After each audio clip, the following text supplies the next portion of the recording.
So, I made this because I have a mild obsession with ancient Egypt. Not the pyramids and pharaohs part, the weird shadowy god with a jackal head judging your soul part. Anubis isn't just spooky, he's poetic. And I wondered, what if he judged us? This is that story. Hope you enjoy it, or at least feel very uneasy about stealing from tombs.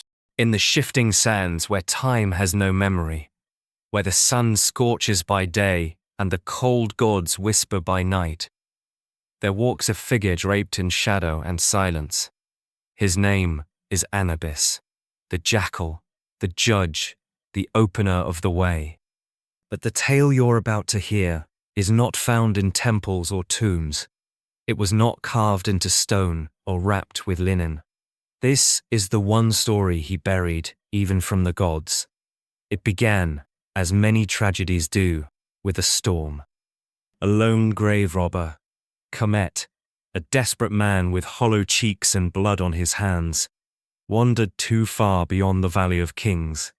He was fleeing both the law and something worse, his conscience. When the winds rose, they carried more than sand. They carried voices, whispers, laughter, a jackal's a growl. Khamet fell to his knees. Before him, the storm split, and standing in its heart was a towering figure of black stone and midnight. A postie, black, disciplined, and solemn. He never had to.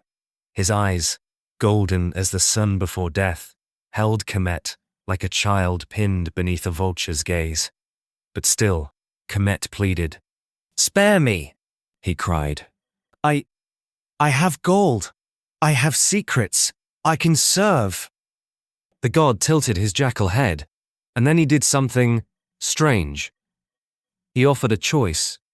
Not life, not death, but memory. "Walk with me," Anubis said, voice deeper than any tomb. "And I will show you the cost of souls." Khamet followed.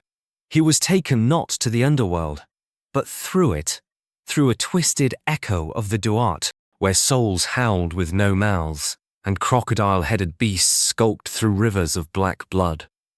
There, on a floating platform of obsidian, rested the ancient scales.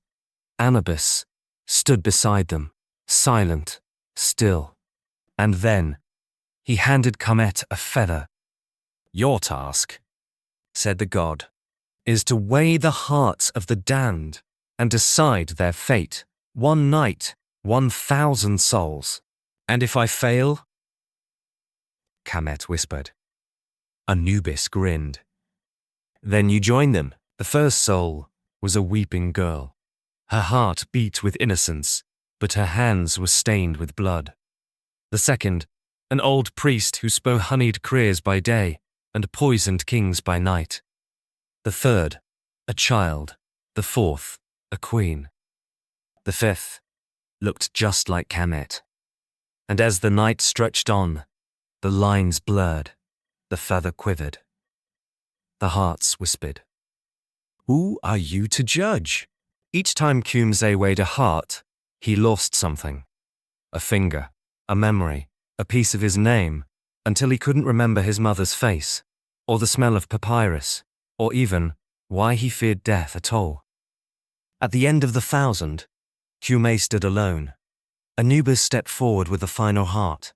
It glowed black and red, pulsing like something alive. "Yours?" the god said. Khamet stared at it. It was heavy, so heavy. He placed it on the scale, and the feather shattered. Silence. Then, a sound. Faint, like wings, or pages turning. The scale balanced. Anubis nodded. "You are forgotten, but not damned." Khamet awoke where the storm had first found him. The sun was rising. There were no tracks in the sand. No temple, no scales, no god. But something was different. He could no longer speak. He could no longer lie. He wandered village to village, always silent, always watching, judging. At night, jackals followed him. Children left feathers at his feet. And in his dreams, the god returns, not in anger, but with respect. Because Anubis too had once been a man, and every god needs a witness. So next time the wind howls through the dunes, and you see footprints where no man walks, leave a feather, say a prayer, and never steal from the dead, because judgment walks on 4 legs, and his eyes still shine in gold.